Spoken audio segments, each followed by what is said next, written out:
The colony on Kepler 442b was nothing remarkable at first glance, just a scattering of domed habitats clinging stubbornly to the edge of explored space. 14-year-old Marcus Chen, a solitary boy with cracked glasses and a wild curiosity, spent most of his days cataloging alien flora, retreating into his own world while the other colonist children whispered behind his back, dubbing him professor with a mixture of mockery and awe. One morning, he slipped past the energy barrier of the settlement, tablet pressed tightly to his chest. Sensors had picked up anomalies near the crystalline forest, pulses of life not matching any known species in the colonial database. His parents believed he was still in the greenhouse. They worried too much. The light of the twin suns painted the purple-tinged trees in sharp twisting shadows, and Marcus moved cautiously, boots crunching on mineral-strewn soil. A soft, plaintive sound broke the silence. Heart-thudding, he followed it to a jagged cluster of razor-edged rocks. There he found a creature no larger than a terrier, its midnight blue fur absorbing light like liquid shadows. 6 legs ended in hand-like paws bound by thick metallic chains fastened to a stake. The markings on the chains were unmistakable, krill technology. The species that had fought humanity tooth and claw to claim this sector, known for their merciless doctrine. Mercy is weakness. Marcus knelt, trembling, studying the small body. The ribs protruded, the hind leg bent unnaturally. Dried blood matted its fur where the chains had bitten into flesh, and yet there was something utterly human in its expression. The creature's 4 amber eyes glistened with tears. It wasn't whining, it was speaking, struggling through broken words his translator chip barely comprehended. "But please, Mother." Marcus's fingers shook as he reached for the chains. Fear clouded the creature's gaze, but it was too weak to resist. This wasn't a mere animal. This was a child trapped in suffering. "It's okay," he whispered, voice cracking. "I'm not going to hurt you." The crystal embedded behind the creature's ear flickered faintly, struggling to translate. "Human, Kilsix. Like others?" Marcus's stomach churned. "No, I'm here to help you," he promised.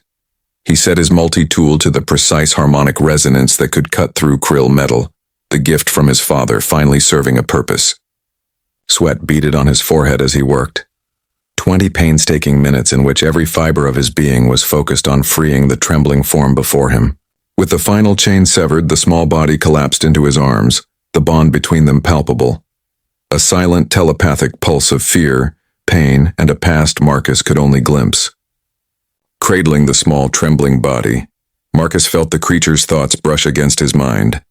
A chaotic flood of images and emotions. Scenes of violence, of krill raiding its pack, of a mother torn away screaming, of a father condemned for daring to unite species, all compressed into raw, searing flashes. The words, half-breed, reverberated through Marcus's mind, a cruel brand of otherness. His fingers tightened around Zix's slender form. "I've got you," he murmured, voice steady despite the turmoil within. The settlement was only 2 kilometers away, but every step felt like a journey through fire. Zix's breathing was shallow. Each movement caused a whimper of pain. Marcus talked constantly to keep the alien conscious, recounting Earth's simplest marvels. Snow cascading over mountains, oceans stretching beyond the horizon, the softness of rain. In response, the creature shared fractured visions of its own world, shimmering forests that existed in overlapping dimensions, songs sung under 3 moons, and creatures that defied every human expectation. Their telepathy, fragile yet real, formed a bridge that neither had anticipated. When the settlement's energy barrier loomed ahead, Marcus braced for confrontation. The guards, seeing a krill alien, child or not, demanded he halt. But his mother, Dr. Sarah Chen, chief of xenobiology, arrived, eyes blazing at the sight. Professional detachment crumbled as she surveyed Zix's battered form. "Medical bay, now," she ordered, voice cutting through any bureaucratic hesitation. Marcus followed, carrying Zix, ignoring the stunned murmurs of the colonists. Hours blurred. Surgery lights hummed overhead. Machines beeped as transfusions flowed and bones were realigned. Marcus refused to leave the bedside, his palm pressed against Zix's trembling limb, his presence anchoring the fragile creature. Dr. Chen coordinated specialists, her focus absolute, every movement deliberate, every decision critical. Through the long night, Marcus and Zix continued their silent conversation. Marcus explained human gestures, meals, the mundane routines of colony life. Zix in turn revealed its pack's history, the intricacies of Krill society, and the haunting trauma of abandonment. In the quiet, Marcus realized that their connection went beyond rescue. It was kinship, understanding born from shared vulnerability. As dawn broke, Zix's 4 amber eyes opened fully for the first time. Infection cleared, legs stabilized, and a tentative strength returning to its form. Marcus felt the warmth of hope bloom in his chest, a quiet certainty that they had survived something monstrous together. "You saved me," Zix's mind whispered, awe threading the words. Marcus smiled, exhausted but resolute. "Humans are stubborn," he thought, "and we never give up on those who need help." In the following weeks, the colony's debate over Zix's fate raged on, yet Marcus remained unyielding. His parents stood firmly by him, a united front against any who suggested compliance with Krill demands. Zix's recovery was rapid. The alien learned human customs, shared its own knowledge of quantum mathematics, and began moving with the confident grace of 6 agile legs. Slowly, the other children's perceptions shifted, Marcus's dedication inspiring both curiosity and respect.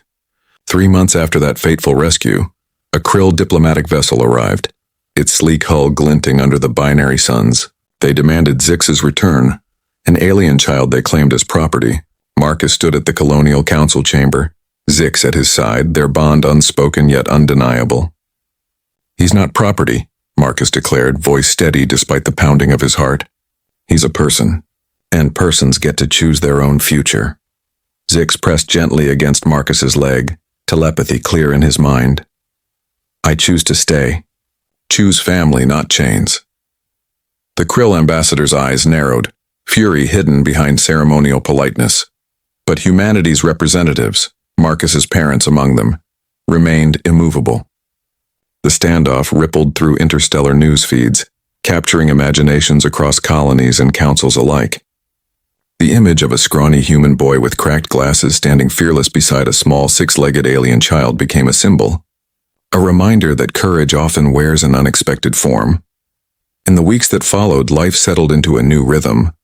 Zix integrated into the settlement, exploring, learning, and teaching.